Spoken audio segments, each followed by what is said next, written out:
today's video, we're going to prepare or cook buttered shrimps. So these are all the ingredients.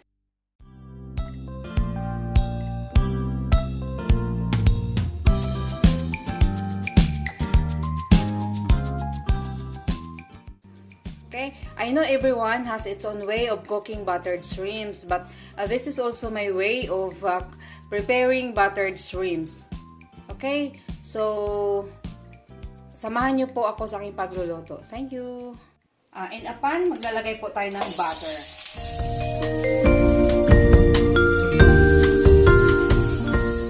Pamelt lang po natin.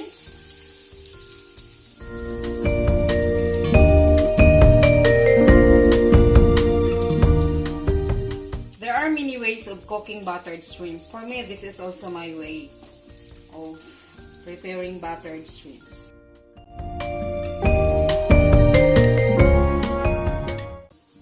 Hintayin muna natin na ma-melted na po lahat ng butter natin. Now we can put or add our minced garlic.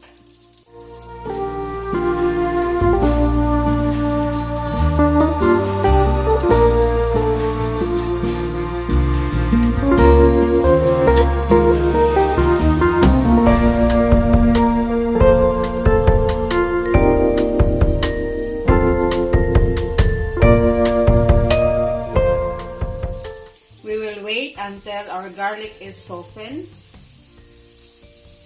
for us to add our shrimps.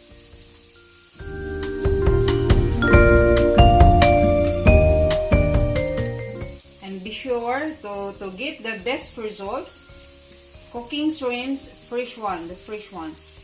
After buying, put it directly in the fridge to keep it fresh.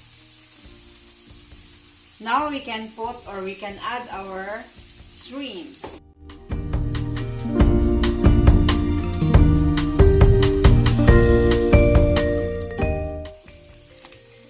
Okay. Kasi we had both the big one.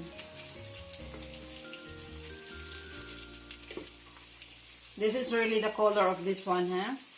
Usually we have our shrimps is color black, but this is the red one.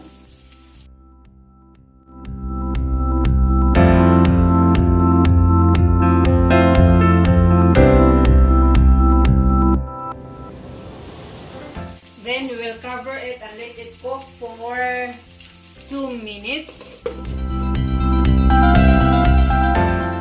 Okay, while waiting na maluto, na halfway cook na yung ating shrimps, i-prepare natin ating slurry.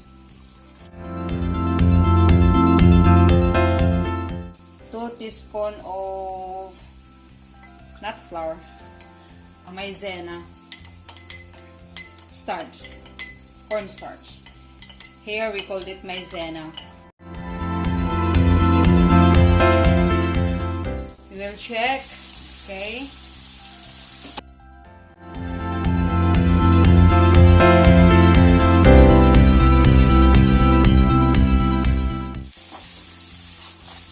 Medyo ayos natin ang halo. Yun po ang magandang way. Now we will add a little bit of 7-up.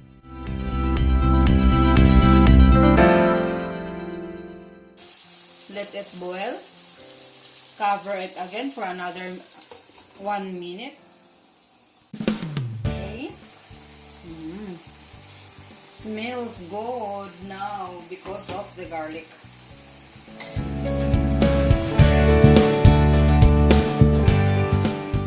So you have seen that our liquid is marami pa. So to thicken, we need to add our slurry. Okay.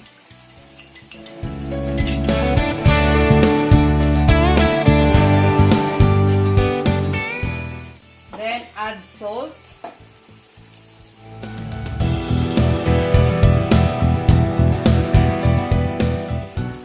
Then haluin lang natin muli. It's already thick ng ating liquid kanina.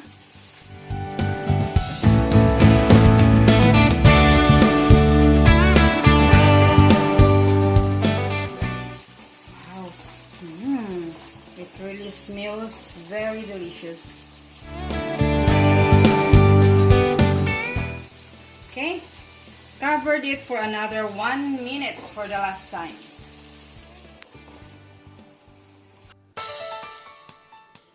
Ito na po yung ating buttered shrimps. On top, we'll add parsley.